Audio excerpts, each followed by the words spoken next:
Ok. À présent, on va attaquer l'exportation. Comment exporter les vidéos qu'on a fait bien le travail effectué dans Mo. Donc, dans cette vidéo, nous allons apprendre les différentes techniques d'exportation dans Mo. Nous allons d'abord commencer par la technique la plus classique et la plus simple.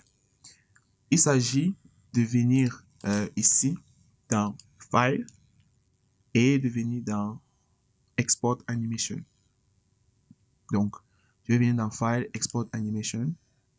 Donc, lorsque je viens dans File, Export Animation, Mo me présente cette fenêtre. Et donc, je peux décider d'exporter en vidéo, ou alors en GIF, ou alors en SVG, et même en séquence d'images. Ça peut être une séquence d'images PNG, JPEG, PMB, TAGA, TIFF, PSD même, et WEP. WEBP, pardon. Voilà, donc il y a la possibilité de choisir le nombre de frames que je veux exporter. Il y a la possibilité de choisir où est-ce que je veux que les éléments soient enregistrés, l'exportation soit effectuée. Aussi simple que ça. Donc, on va d'abord faire, on va prendre la fonction la plus basique qui est exporter en tant que vidéo. Donc là, j'exporte en tant que vidéo.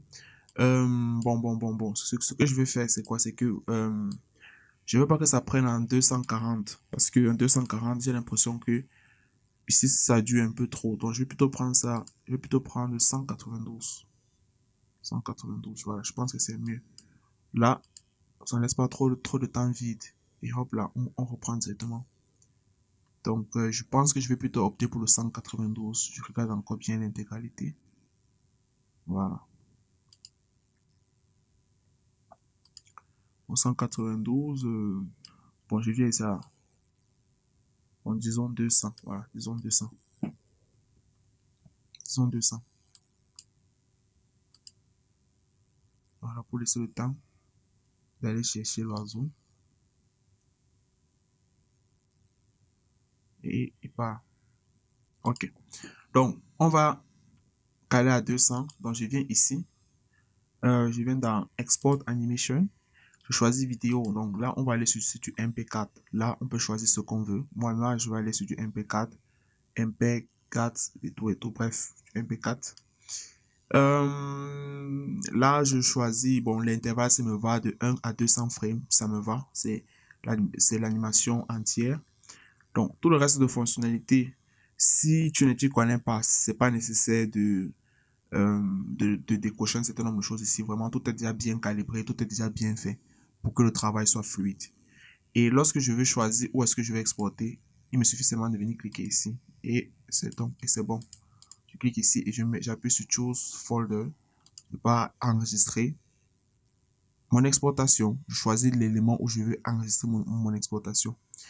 Dès que c'est bon, j'appuie sur OK. Qu'est-ce qu'on remarque? On remarque 1, 2, 3, 4 bandes avec une autre bande ici, cinquième bande. Donc ici, la dernière bande, c'est la bande de l'encoding. C'est la bande pour l'encoding. Maintenant, les 4 bandes au-dessus, c'est le nombre de cœurs de la carte du processeur en fait. Donc, moi, j'ai 4 cœurs, c'est pour ça que 4 éléments s'affichent. Maintenant, si tu as un processeur qui a 6 cœurs, qui a 8 cœurs, bref, autant tu as le nombre de cœurs, autant ça permet d'accélérer le processus d'exportation des vidéos. C'est pour ça que c'est important d'avoir une machine quand même qui est assez robuste. Voilà, qui a quand même une certaine possibilité, une certaine capacité, une certaine force de frappe. Très important. Donc voilà l'exportation qui va se terminer bientôt.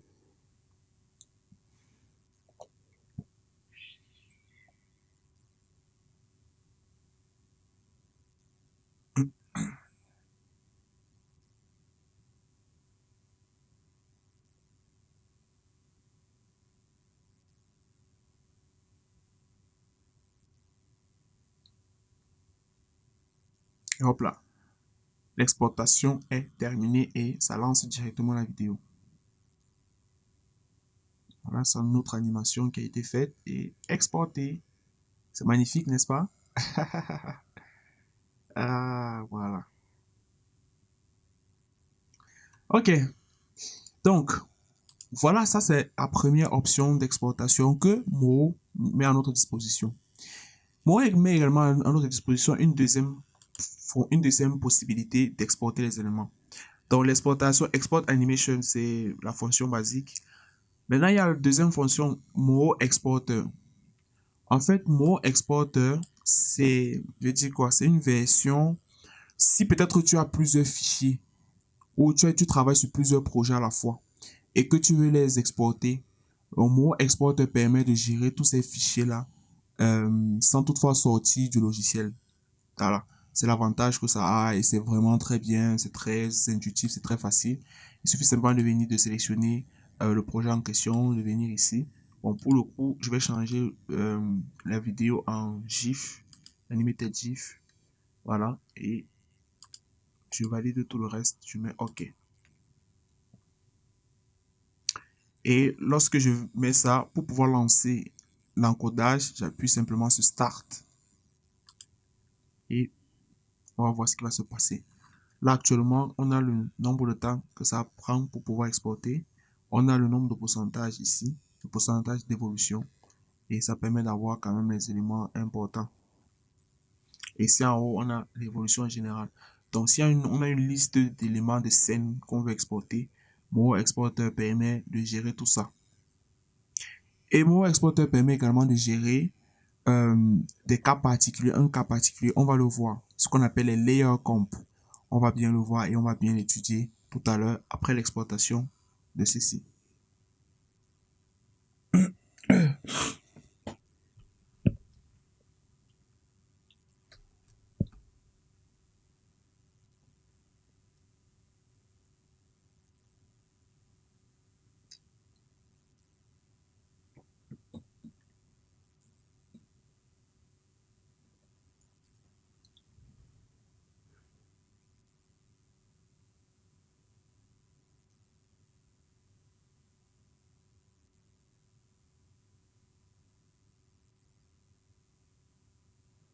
Ok, très bien. L'exportation est terminée. Allons voir le GIF en question. Donc, voici le GIF qui a été généré. Je double-clique.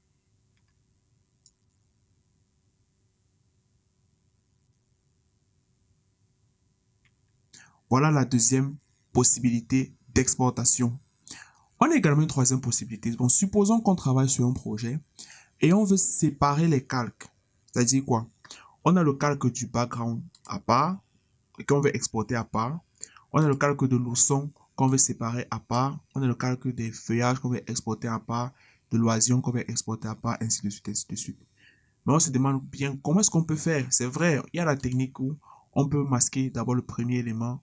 On masque tout, on rend visible un seul élément, on exporte, on refait le même travail pour chaque élément. Mais c'est long, c'est fastidieux et tout. Mo a donc pensé à ça. Parce que généralement dans le compositing, on préfère séparer les éléments pour pouvoir les travailler de façon dissociée, afin que par la suite, on crée une cohérence. Parce que quand tous les éléments sont collés, c'est difficile de pouvoir faire un travail de post-production. Donc, pour ce faire, on va utiliser ce qu'on appelle les layer comp. Et c'est pourquoi cette fenêtre est très importante. Si tu n'as pas cette fenêtre, tu peux simplement venir ici dans Window. Il y a Layer Comps. Voilà, tu peux bien sur Layer Comps et c'est bon. Donc, comment fonctionne Layer Comps?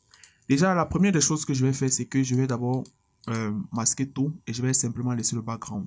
Lorsque je masque tout, je laisse le background. Je viens ici, je add new layer comp. Voilà, je vais appeler ça BG. Là, c'est le background. Donc, ça veut dire quoi? Donc, je viens maintenant ici sur mon ourson. Je masque tout et je ne laisse que mon ourson visible. Je fais le même travail, j'appuie ici sur plus, j'appelle ça ourson. Ok, tu vas comprendre ce qu'on est en train de faire. Je viens ici sur le feuillage, même travail, je viens là, j'appuie ici, j'appelle ça feuillage. Je masque, je viens ici, oisillon, je fais le même travail, j'appuie là, j'appelle ça oisillon. Je valide. Et enfin, je viens sur les étoiles, j'appuie là, et j'appelle ça étoile. Ok. Donc, qu'est-ce qui s'est passé? En fait, si j'appuie sur au son, simplement, voilà, là, tout est, c'est-à-dire, il n'y a aucun élément n'est visible. Maintenant, si je veux rendre visible, par exemple, le son, si je veux rendre visible, par exemple,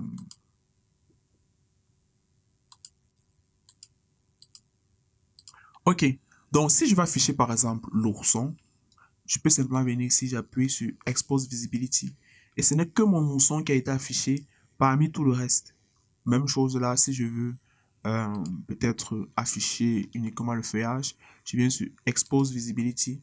Je n'ai que le feuillage qui est affiché. Maintenant, lorsque ceci est fait, lorsque j'ai séparé tous mes éléments en layers, en différents layers, je viens ici dans File, je viens dans Mode Export, dans Mode Exporter, pardon. Qu'est-ce qu'on constate? On constate que rien ne s'affiche. Pourquoi? Parce que je n'ai pas enregistré. Donc, il faut d'abord que j'enregistre CTRL S. Lorsque j'enregistre et que c'est bon, je viens dans File, je viens dans Mode Exporter. Là, maintenant, ça a automatiquement détecté ça, ça a automatiquement mis ça sur place. Maintenant, lorsque je regarde les fonctionnalités, il y a cette fonctionnalité pour ajouter un fichier. Ça, c'est pour retirer un fichier. Ici c'est pour dupliquer un fichier. Et là, maintenant, on a l'option des layers comp. Donc, si je clique là, voilà, qu'est-ce qu'on constate? On constate que ça a éclaté en différents layers. Donc, voici mon layer au son, mon layer oisillon, mon layer feuillage, mon layer étoile et mon layer background. Donc, ce qui fait en sorte que je peux maintenant configurer chacun de façon dissociée. Bon, là, maintenant, je vais créer les séquences PNG. Et je vais créer, voilà, je vais laisser ça là-bas. Donc, je crée les séquences PNG pour tout le monde. Je change, je mets séquence PNG. Ok. Parce que plus tard, on va travailler le compositing. Bon, on va faire un compositing léger, vraiment, c'est pas des choses très compliquées, c'est juste des bases très importantes pour pouvoir continuer.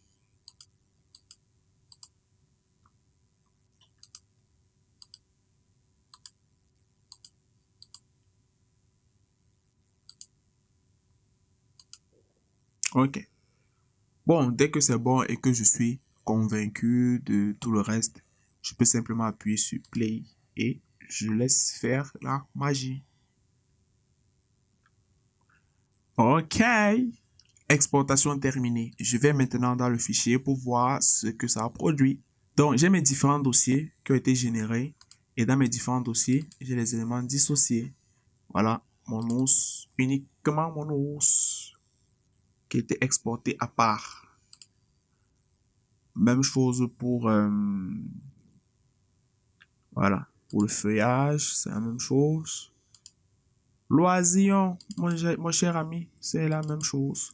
Donc, les éléments ont été exportés de façon dissociée et en PNG. Et là, ça va nous être utile pour la suite.